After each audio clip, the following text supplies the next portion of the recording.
అసలు drafting committee ఎలా ఏర్పడింది, రాజ్యాంగ పరిషత్ ఎలా ఏర్పడింది, ఇలా కొన్ని వందల చారిత్రాత్మకమైనటువంటి అంశాలతోటి అక్కడ శిల్పాలు చెక్కించి దాని చరిత్రని రాసి చాలా అద్భుతమైనటువంటి ప్రాంగణంగా తీర్చిదిద్దిన మాట వాస్తవం. అది గౌరవనీయులు మాజీ ముఖ్యమంత్రి జగన్మోహన్ రెడ్డి గారి అకుంఠిత దీక్షతోనే ఆ కార్యక్రమం సఫలీకృతమైందన్నమాట అయితే మాత్రం వాస్తవం. ఎందుకంటే ఉన్న వాస్తవం చెప్పాల్సిందే.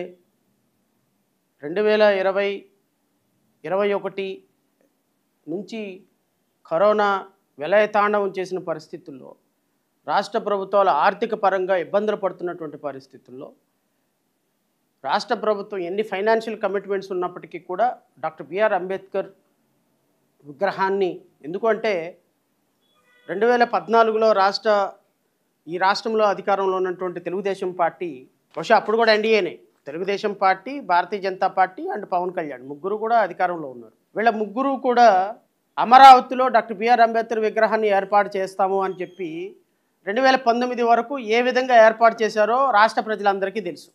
పెద్ద దాని గురించి నేను చర్చ చేయాల్సిన అవసరమే లేదు. ఎందుకంటే బ్లూ ప్రింట్ల ముఖ్యమంత్రి అంబేద్కర్ విగ్రహాన్ని బ్లూ ప్రింట్లోనే పరిమితం చేసి పడేశారు.